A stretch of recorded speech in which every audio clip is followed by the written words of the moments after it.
Good morning students. आज हम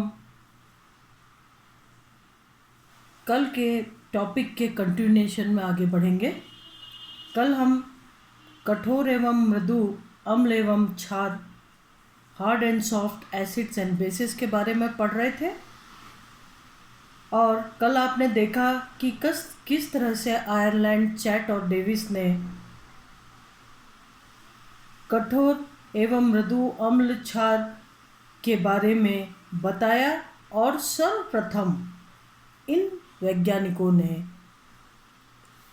इन धातु आयन और लिगेंड्स को समूह ए और समूह बी में बांटा। आज हम दूसरी टॉपिक शुरू कर रहे हैं, पियर्सन की कठोर एवं मृदु अम्ल क्षार संकल्पना।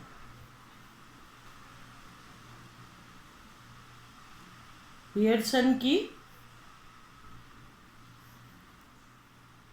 कठोर तथा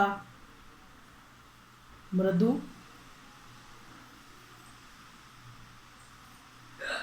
अम्ल क्षार संकल्पना, या उसको सिद्धांत भी कहा जा सकता है।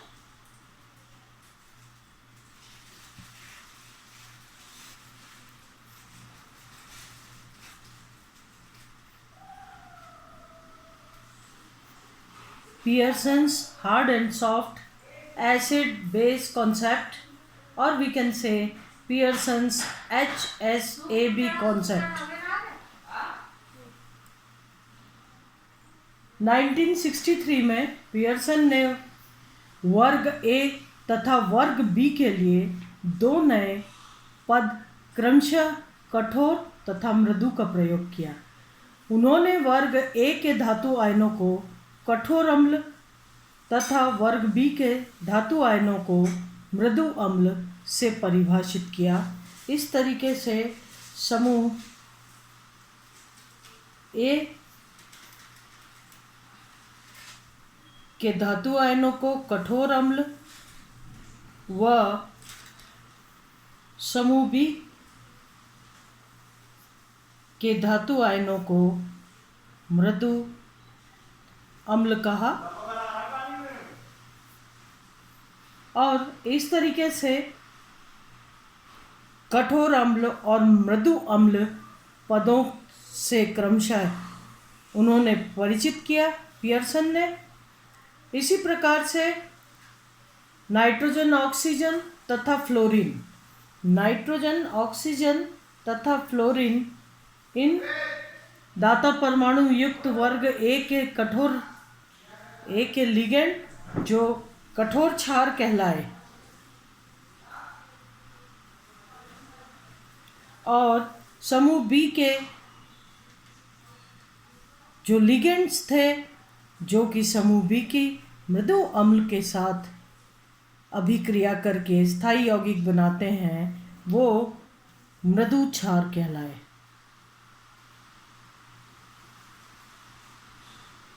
जैसा कि कल हमने पढ़ा था कि फास्फोरस, सल्फर और क्लोरीन इत्यादि, ब्रोमीन, आयोडीन आदि से बने लिगेंड्स जो हैं वो मृदु अम्ल के साथ अभिक्रिया कर या समूह बी की धातुओं के साथ अभिक्रिया कर स्थायी यौगिक बनाते हैं। पियर्सन ने समूह ए को कठोर अम्ल और समूह ए में आने वाले लिगेंड्स को कठोर क्षार कहा, जबकि समूह बी में आने वाली धातु आयनों को मृदु अम्ल और लिगेंड्स को मृदु क्षार कहा। यदि देखा जाए तो एक प्रारूपिक लुईस अम्ल क्षार अभिक्रिया को हम प्रदर्शित कर सकते हैं। लुईस अम्ल है तो क्या होगा, ग्राही होगा, जबकि यदि बी को देखा जाए क्षार, ये हो गया लुईस क्षार,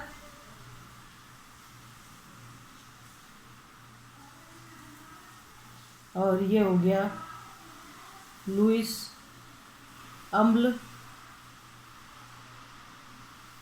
अगर एक प्रारूपिक अभिक्रिया देखा जाए तो लुईस अम्ल लुईस क्षार के साथ अभिक्रिया करके और संकुल बनाता है।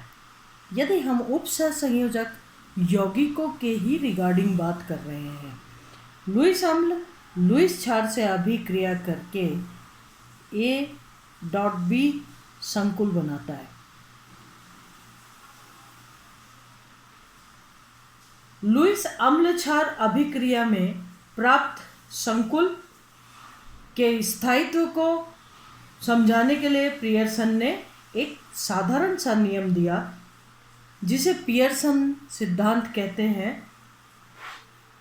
पियर्सन के अनुसार जब कठोर अम्ल कठोर क्षार से अभिक्रिया करता है तो स्थायी संकुल बनता है, मृदु अम्ल मृदु क्षार से अभिक्रिया करता है तो स्थायी संकुल बनता है।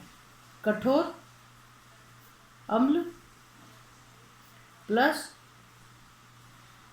कठोर क्षार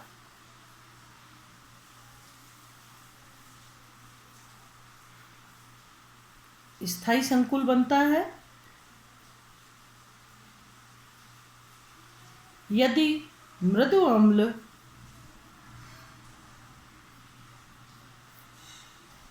मृदु क्षार की अभिक्रिया कराई जाए तो स्थायी संकुल बनता है। लेकिन यदि कठोर अम्ल की अभिक्रिया मृदु क्षार से बनाई जाती है, कठोर अम्ल की अभिक्रिया मृदु क्षार से कराई जाती है तो संकुल जो बनता है वो अस्थायी संकुल बनता है या कम स्थायी कह सकते हैं। दोनों ही चीज़ कम स्थायी संकुल बनता है। और इसी प्रकार से यदि मृदु अम्ल की अभिक्रिया कठोर क्षार से कराई जाए तो कम स्थायी यौगिक बनता है। ये सिद्धांत पियर्सन का है, जिन्होंने वर्ग ए और वर्ग बी की धातु आयनों का नाम क्रमशः कठोर व मृदु ये पद समूह ए और समूह बी के लिए दिए। समूह ए में जितनी धातुएं आ रही थी, धातु आयन आ रहे थे, उनको सबको उन्होंने कठोर अम्ल कहा और उन धातु आयनों के साथ स्थायी यौगिक बना रहे लिगेंड्स को कठोर क्षार कहा। इसी प्रकार से समूह बी के लिए उन्होंने मृदु अम्ल व मृदु क्षार का प्रयोग किया। धातु आयनें जो समूह बी के अंतर्गत आ रही थी उन्हें उन्होंने मृदु अम्ल का नाम दिया और उन धातु आयनों के साथ अधिक स्थायी यौगिक बनाने वाले लिगेंड्स को मृदु क्षार का नाम दिया। यदि एक अम्ल व क्षार कोई भी कठोर है या मृदु है, ये इस बात पर आधारित होता है कि वो किन अभिकारकों से क्रिया करने में वरीयता रखते हैं। जैसे यदि हम देखें तो अब हम क्या पढ़ रहे हैं, अम्ल तथा क्षार का कठोर एवं मृदु में वर्गीकरण। अम्ल व क्षार का कठोर एवं मृदु में वर्गीकरण। ये अगर इस टॉपिक को ही देखा जाए तो खुद अपने आप में कह रहे हैं कि हम यहाँ पर अम्ल और क्षार, कोई भी अम्ल या क्षार कठोर है या मृदु है, इस बात को अगर वर्गीकृत करना चाहें तो हम ये पाएंगे, ये देखेंगे कि कोई भी अम्ल क्षार कठोर है या मृदु है, वो इस बात पर आधारित होता है कि किन क्रियाकारकों से क्रिया करने को वरीयता देता है। यदि हम देखें तो एक बी एक क्षार है, ये कठोर है या मृदु है, ये किस अभिकारक को वरीयता देता है अभिक्रिया में। अगर इसे हम Hb प्लस, B एक क्षार है, H प्लस के साथ मिलकर Hb प्लस, या इसे हम चाहें तो इस तरीके से भी लिख सकते हैं BH प्लस, ताकि आप लोगों को ये समझ में आए कि ये जो प्लस चार्ज है ये हाइड्रोजन पर है, ठीक है, इट्स ए प्रोटॉन और H प्लस आयन। तो B क्षार H प्लस आयन के साथ जुड़ा हुआ है और बना रहा है BH प्लस। इसी प्रकार से एक दूसरा मृदु को देखा जाए CH3Hg प्लस, यहाँ पर mercury 2 plus CH3 minus methyl negative ion के साथ प्रोडक्ट बना रहा है, उत्पाद बना रहा है। ये CH3Hg प्लस, इस पर प्लस चार्ज है क्योंकि मरकरी का 2 प्लस चार्ज में से एक CH3 माइनस चार्ज के साथ कैंसिल होने के बाद प्रोडक्ट है CH3Hg प्लस, यानी मिथाइल मरकरी आयन। अगर इस अभिक्रिया की दिशा को देखें तो बनने वाला प्रोडक्ट जो है हम डिसाइड कर रहे हैं बी जो क्षार है ये कठोर है या मृदु है। यहाँ पर ये BH प्लस यानी BH प्लस कठोर अम्ल के साथ जुड़ा हुआ है, जबकि यहाँ पर CH3Hg एक मृदु अम्ल है। और अगर प्रोडक्ट बनता है, उत्पाद बनता है CH3Hg B plus plus H plus ion. अगर इसकी दिशा फॉरवर्ड है, इस अभिक्रिया की दिशा फॉरवर्ड है, यानी कि उत्पाद CH3HgB प्लस अधिक मात्रा में बन रहा है, इसका मतलब क्या होगा। और यदि ये अभिक्रिया बैकवर्ड डायरेक्शन में है और BH प्लस ही अधिक मात्रा में बना हुआ है, तो ऐसी कंडीशन में B का बिहेवियर कैसा होगा, कठोर होगा। मतलब यदि इस अभिक्रिया की दिशा अग्र दिशा है, प्रोडक्ट CH3HgB प्लस बन रहा है, ये इस बात को दर्शाएगा कि B CH3Hg प्लस से जुड़ने को वरीयता दे रहा है और इसलिए B एक मृदु क्षार है। और यदि इस क्रिया की गति लेफ्ट हैंड साइड है यानी बैकवर्ड डायरेक्शन में है, BH प्लस बनने को वरीयता दे रहा है, B जो क्षार है वो H प्लस से जुड़ने को वरीयता दे रहा है, तो ऐसी कंडीशन में B जो है वो एक कठोर क्षार कहलाएगा, क्योंकि H प्लस कठोर अम्ल है और अगर H प्लस से जुड़ने को वरीयता दे रहा है तो B एक कठोर क्षार होगा। यहाँ पर H प्लस और CH3Hg प्लस ये जो दो अम्ल ले रखे हैं, H प्लस कठोर अम्ल है और Hg प्लस CH3Hg प्लस मृदु अम्ल है। ये मृदु अम्ल है जबकि H प्लस कठोर अम्ल है। H प्लस उच्चतम आवेश घनत्व, यहाँ पर हाइड्रोजन है, एक इलेक्ट्रॉन होता है और वो इलेक्ट्रॉन निकल गया, H प्लस आयन बन गया, तो H प्लस उच्चतम आवेश घनत्व के कारण कठोर अम्ल है। जबकि CH3Hg प्लस को एक रेफरेंस मृदु अम्ल कहा गया। रेफरेंस मृदु अम्ल निर्देश मृदु अम्ल चुना गया। यहाँ पर Hg2+ आयन बड़े आकार छद्म अक्रिय गैस विन्यास, यानी इसका अक्रिय गैस विन्यास 5d10। मरकरी का जो विन्यास है वो 5th d कक्षक में 10 इलेक्ट्रॉन है, मतलब हुआ छद्म अक्रिय गैस विन्यास। तो CH3Hg+ आयन बड़े आकार छद्म अक्रिय गैस विन्यास तथा CH3- यानी मिथाइल ऋणायन जो उपस्थित है, इस समूह की उपस्थिति के कारण ज़्यादा मृदु हो जाता है Hg+2।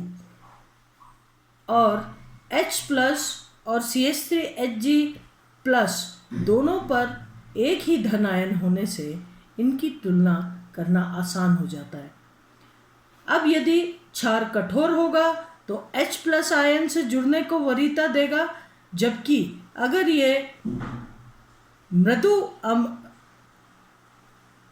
यदि B मृदु होगा तो वो CH3Hg+ से जुड़ने को वरीयता देगा। अभिक्रिया की जो डायरेक्शन है वो फॉरवर्ड होगा। अगर B जो है वो कठोर क्षार है तो H+ आयन को से जुड़ने को वरीयता देगा। साम्य की दिशा जो होगी वो बैकवर्ड डायरेक्शन में होगी, और यदि B मृदु क्षार है तो साम्य की दिशा फॉरवर्ड डायरेक्शन में होगी। कठोर तथा मृदु के मध्य कोई स्पष्ट सीमा रेखा नहीं है, क्योंकि सभी अम्लों व क्षारों की कठोरता व मृदुता समान नहीं होती है। ये सापेक्षता में होती है, कंपैरेटिवली देखा जाता है। यदि देखा जाए तो क्षारीय धातु यानी लिथियम से लेकर के और सीजियम तक सभी क्षारीय धातु कठोर अम्ल होते हैं, लेकिन यदि एक अभिक्रिया में लिथियम और सीजियम दोनों उपस्थित हो तो लिथियम अधिक कठोर होगा, क्योंकि लिथियम पर आवेश घनत्व ज़्यादा है, आकार में छोटा है, और इसीलिए लिथियम अधिक कठोर होगा। बजाय सीजियम के एक ही अभिक्रिया में लिथियम कठोर अम्ल की भांति व्यवहार करेगा और सीजियम अपने बड़े आकार के कारण आसानी से ध्रुवित हो जाता है, और इसीलिए वो उस अभिक्रिया में मृदु अम्ल की भांति व्यवहार करेगा। यानी ये एक कंपैरेटिव स्टडी है। ऐसा नहीं कि अगर कहीं पर कोई धातु आयन कठोर अम्ल की भांति व्यवहार कर रहा है तो वो हमेशा ही कठोर की भांति व्यवहार करेगा, ये ज़रूरी नहीं है। यदि दूसरा अभिकारक मृदु है उससे तो वो कठोर की भांति व्यवहार करेगा, लेकिन यदि दूसरा अभिकर्मक या अम्ल अगर वो अधिक कठोर है तो वहाँ पर, जैसे मैंने अभी आपको उदाहरण के तौर पे लिथियम और सीजियम का उदाहरण दिया, अगर दोनों उपस्थित है तो सीजियम बड़े आकार के कारण कठोर अम्ल की श्रेणी में आना चाहिए, लेकिन लिथियम की उपस्थिति में वो मृदु अम्ल की भांति व्यवहार करता है, जबकि लिथियम छोटा आकार में उच्च धनावेश के कारण जो है कठोर अम्ल की भांति व्यवहार करता है। इसी तरीके से अगर नाइट्रोजन को देखा जाए तो नाइट्रोजन NH3 ये एक क्षार है और कठोर क्षार की भांति व्यवहार करती है, कठोर अम्लों के साथ अधिक स्थायी संकुल बनाती है। लेकिन NH3 के अलावा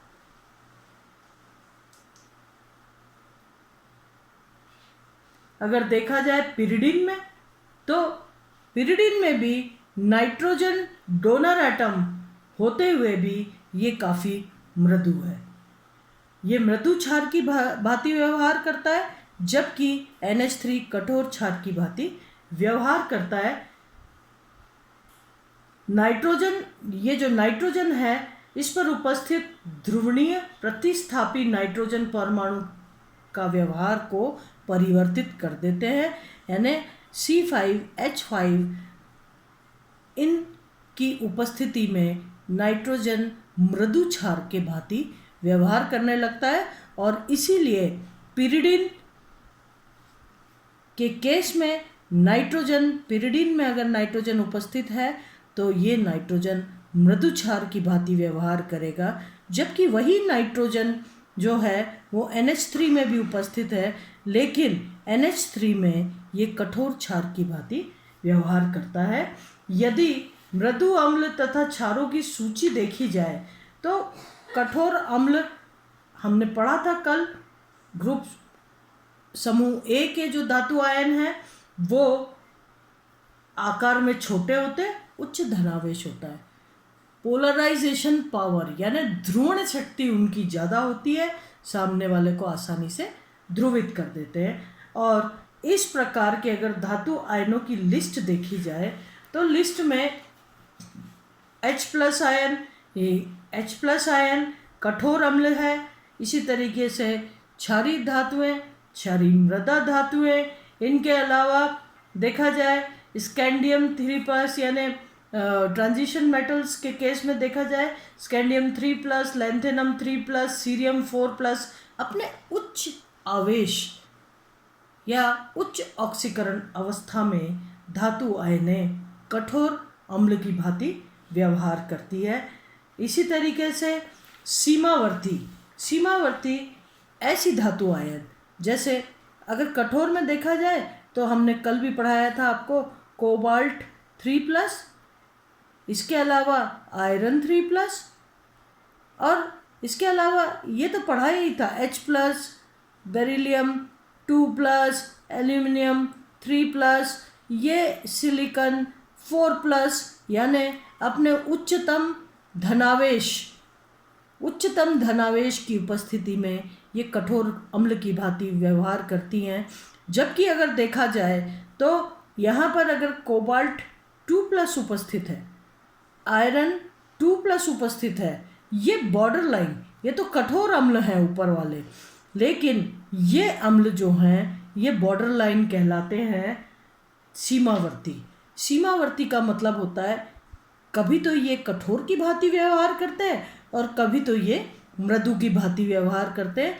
यदि कोबाल्ट 2+ के साथ कोबाल्ट 3+ उपस्थित है तो कोबाल्ट 3+ +3 ऑक्सीकरण अवस्था में कोबाल्ट जो है कठोर की भांति व्यवहार करेगा, कठोर अम्ल की भांति, और इसकी उपस्थिति में कोबाल्ट 2+ मृदु अम्ल की भांति व्यवहार करेंगे।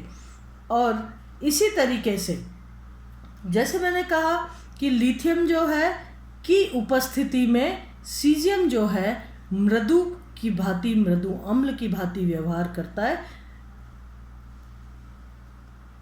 इस तरीके से ये जो कठोर और मृदु बिहेवियर है ये एक तुलनात्मक अध्ययन है। ऐसा नहीं कि आयरन 2+ सदैव ही कठोर की भांति व्यवहार करे या आयरन 3+ सदैव ही कठोर की, अगर इससे कठोर अम्ल वहाँ उपस्थित है तो ये मृदु की भांति व्यवहार करने लगेगा, और जो ज़्यादा कठोर होगा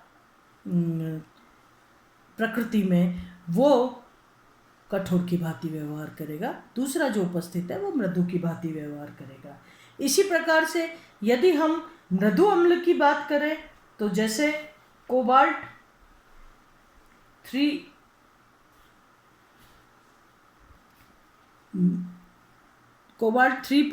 ये तो हो गया कठोर, कोबाल्ट 2+ ये हो गया सीमावर्ती।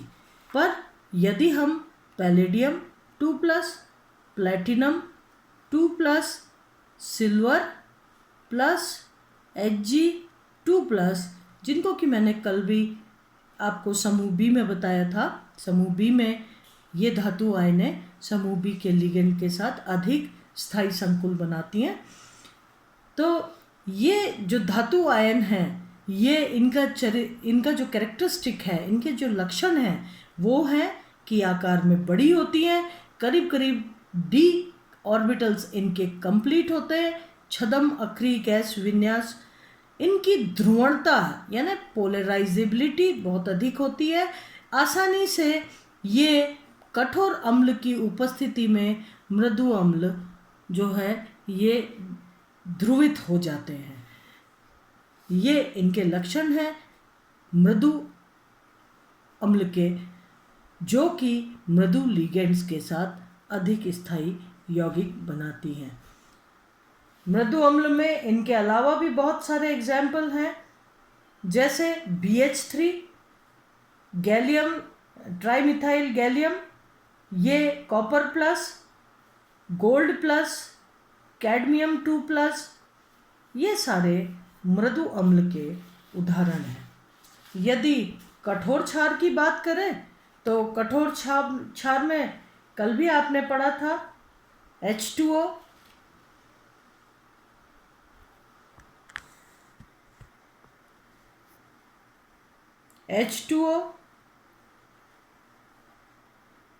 NH3, NH2R,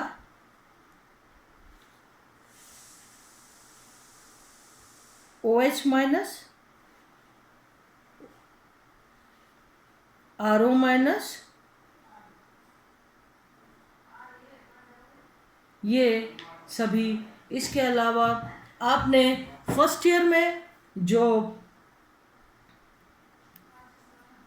रेडिकल्स निकाले थे प्रैक्टिकल में, फर्स्ट ईयर प्रैक्टिकल जब आपने किया था, आयनिक रेडिकल्स निकाले थे अम्लीय मूलक और भास्मिक मूलक, उनमें उनके जो मेंबर्स थे अम्लीय मूलकों के, जैसे acetate, carbonate, nitrate, phosphate, sulphate, chlorate, fluoride, chloride, ये सभी कठोर क्षार में आते हैं।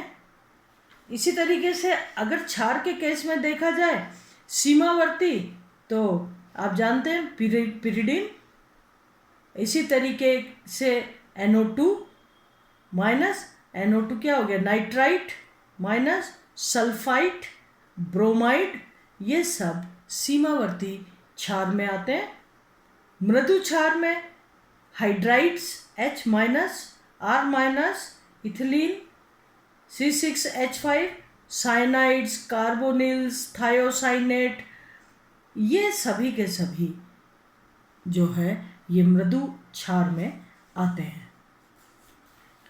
अब कल अगले लेक्चर में हम जो है